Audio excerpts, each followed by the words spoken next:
All right, true believers, welcome to the paranormal section, paranormal events and UFO sightings. And we're going to do something different. We've been doing this for a little while. We've been passing the mic to Dave Paulides from the Missing 411. We're going to do that same thing today because he can teach you more and more about the UFOs than I can. So without further ado, we're going to talk about a paranormal case today. And it's going to be Project Blue Book. And this is what I'm going to be drawing as Mr. Paulides is going to be talking to you about it. Get ready, guys. This is the freedom to draw unsolved mysteries. The mystery today is whatever happened to Project Blue Book.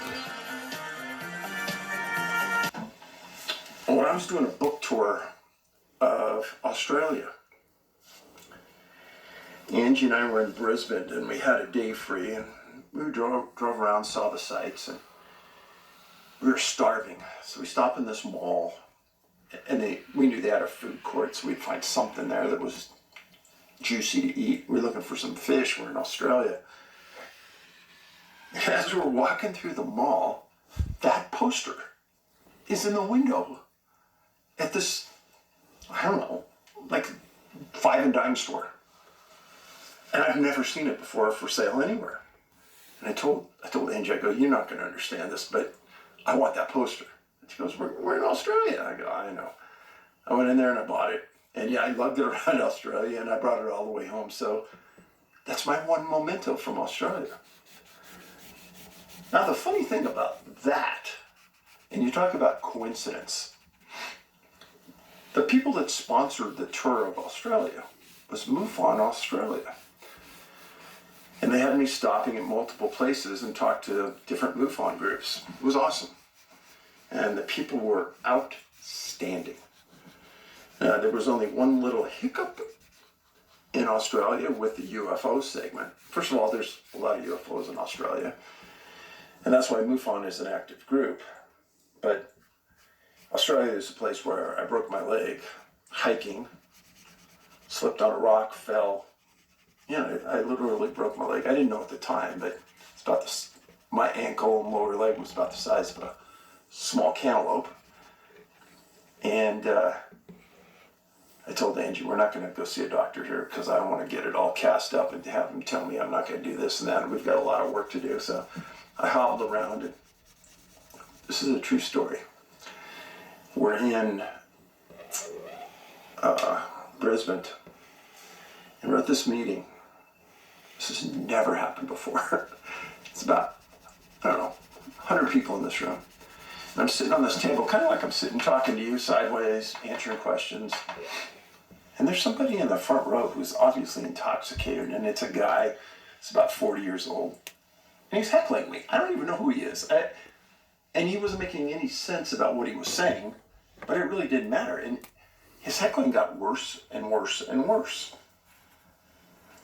And remember, I got a broken leg. It's not casted up or anything. I could barely move. And this guy gets up at one point and starts walking the 20 feet towards me, screaming at me and yelling at me. I'm thinking, okay, one of these guys in the front row is going to stop this guy. No!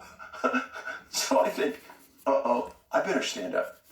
And there's this one really nice older lady that ran the group. She was probably 65, 70 years old.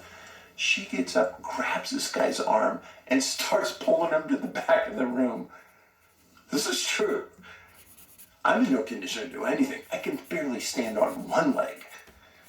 And she pulls him out of the back of the room and pulls him out, closes the door, and he's gone. And I thought, well, that's a fine howdy do to UFO Australia.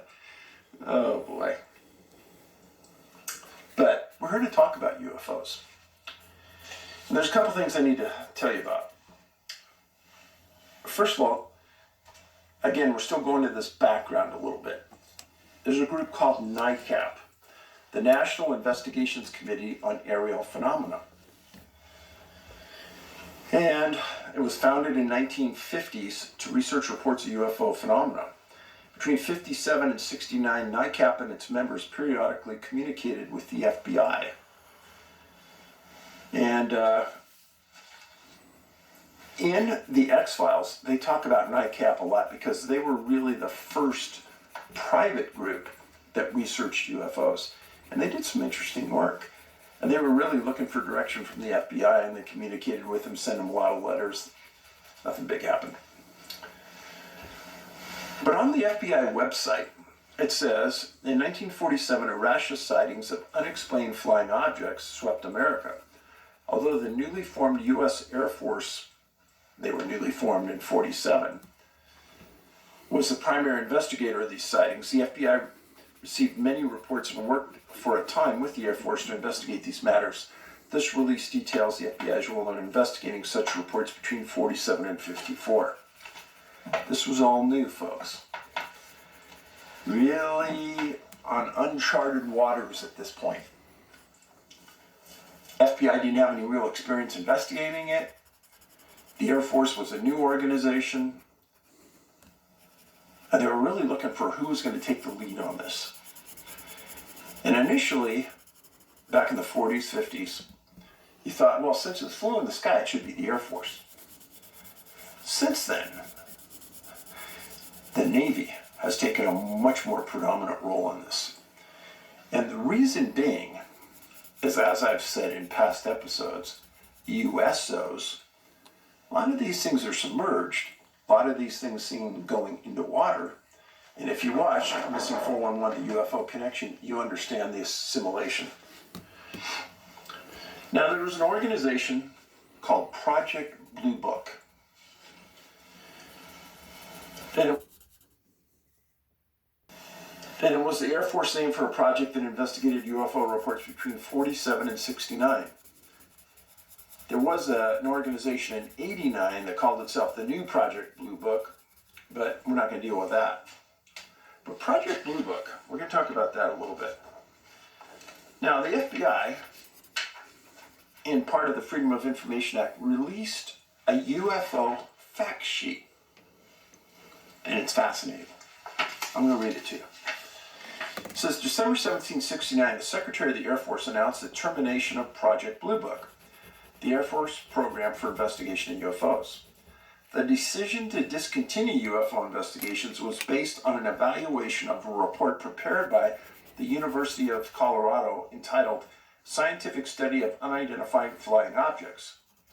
A review of the university's report by the National Academy of Sciences, past UFO studies, and Air Force experience investigating UFOs during the past 2 decades.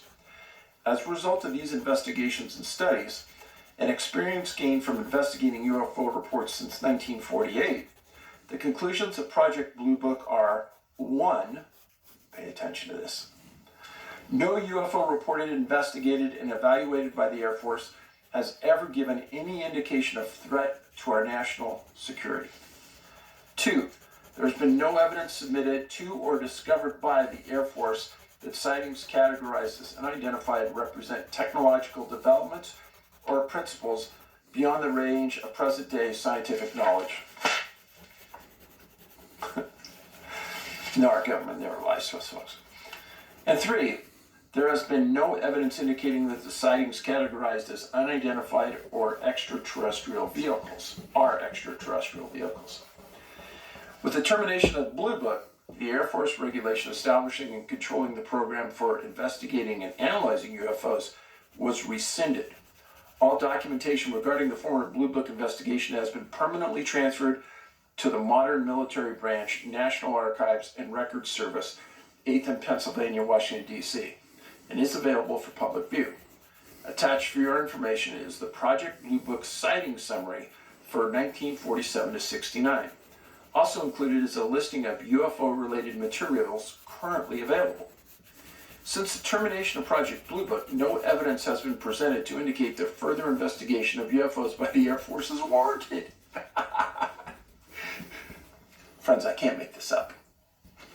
This is in 69.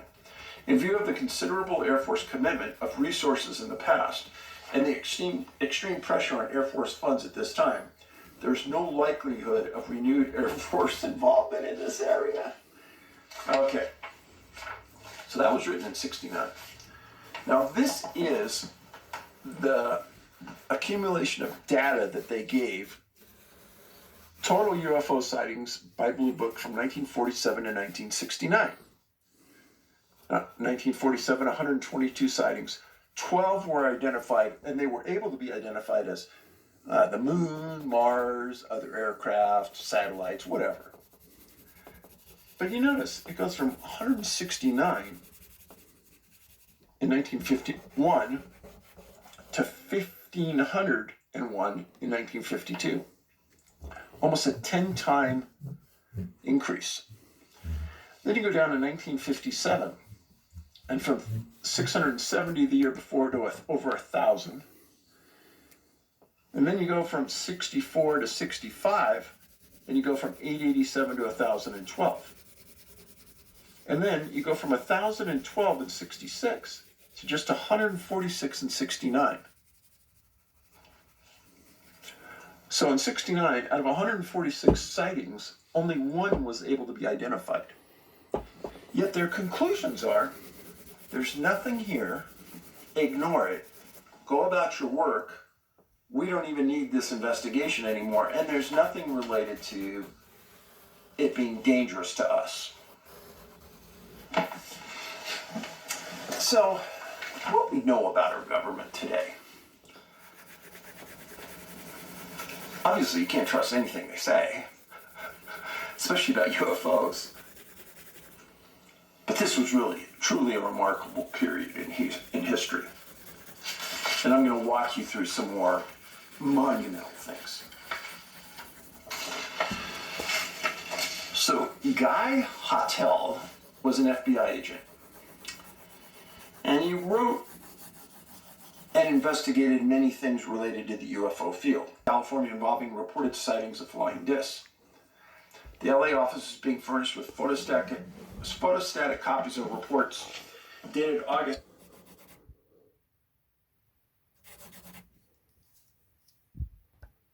Similar to the blackout suits used by speed flyers and test pilots.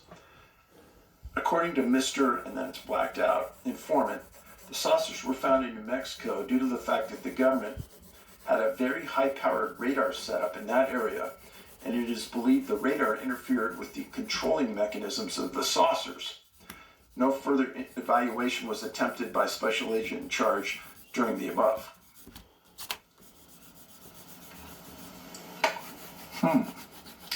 March 22nd, 1950. Now this was in relationship to Roswell. Roswell Airfield in New Mexico was a military base at the time, but they also had very high-intensity radar facilities in the area.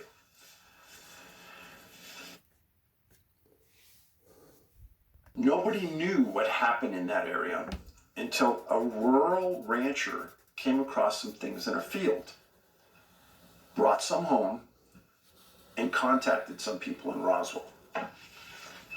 I'll get to that in a second. August 26th, 1947.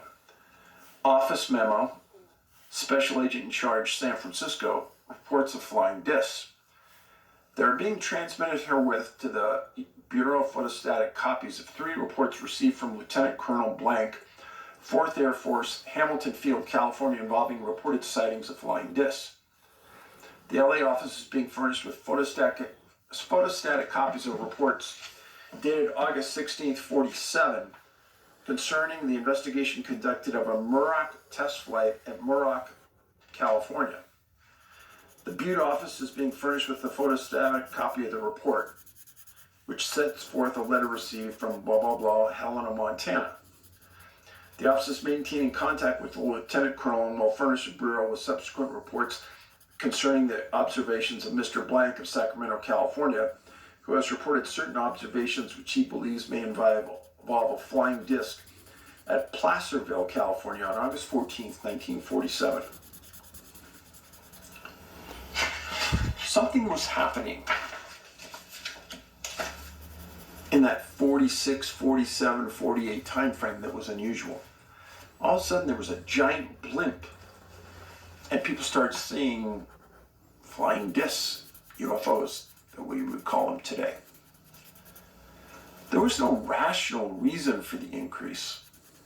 And in fact, there's no irrational reason for the increase unless there was an increase. And too many reputable people, policemen, firemen, pilots, made observations associated with these during that 40s period, and they couldn't be discounted.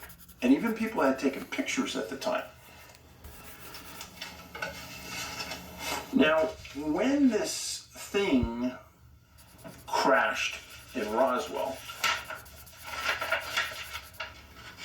very unusual things started to happen.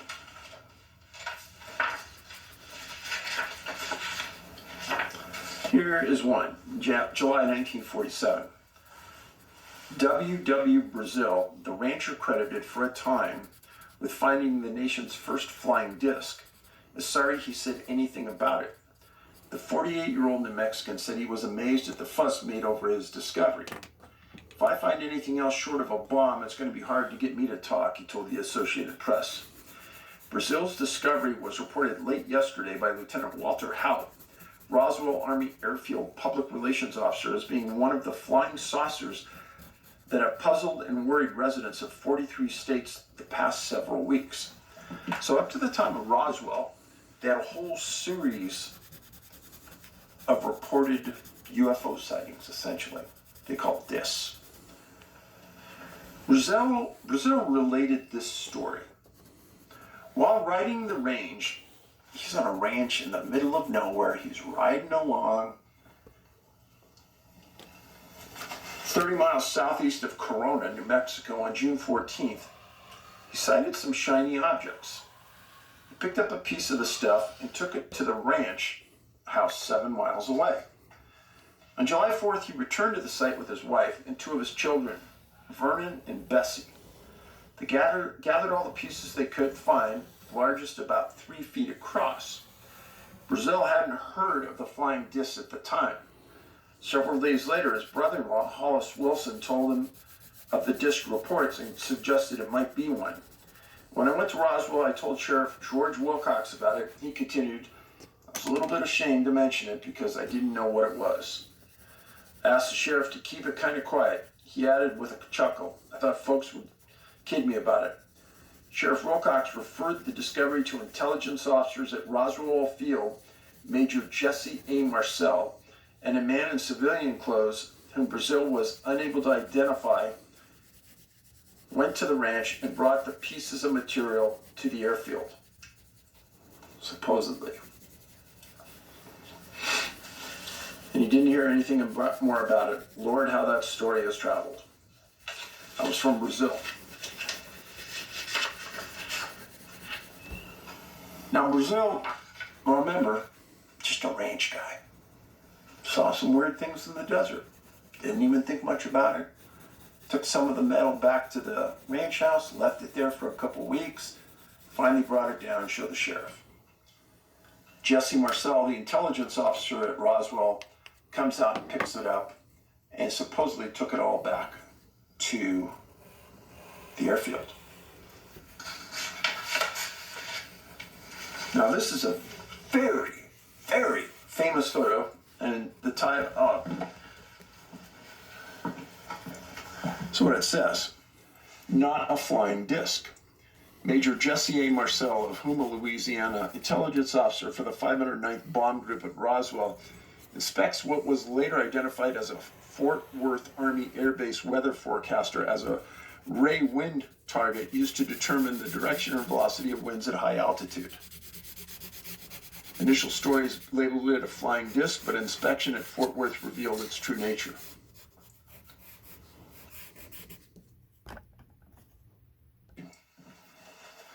Very fascinating, because it was all a lie. It was all a lie. When a commander first stated that it was a disc, he obviously got destroyed by his commanders and said, we've got to we've got to change this. So they grab some garbage, they throw it on the floor, they put Jesse Marcel out there, and he does a song and dance about what this might be. Now, as this is going on, July 7th, 1947, 36 states report discs. Yeah, that's an article. Mysterious flying saucers were reportedly seen again today in various parts of the country, and at Spokane, Washington, a woman declared that 10 people saw 8 of the disc-shaped objects land near St. Maries, Idaho. The phenomenon has been reported by hundreds of persons in at least 36 states, including the District of Columbia and Canada since June 25th. Descriptions vary, but generally the informants agree that the objects skimming through the skies are saucer-like discs. So to me, one of the more interesting things is, what was the catalyst for all this? Suddenly. Then you have this article, July 6th, 1947, Portland, Oregon. The flying saucer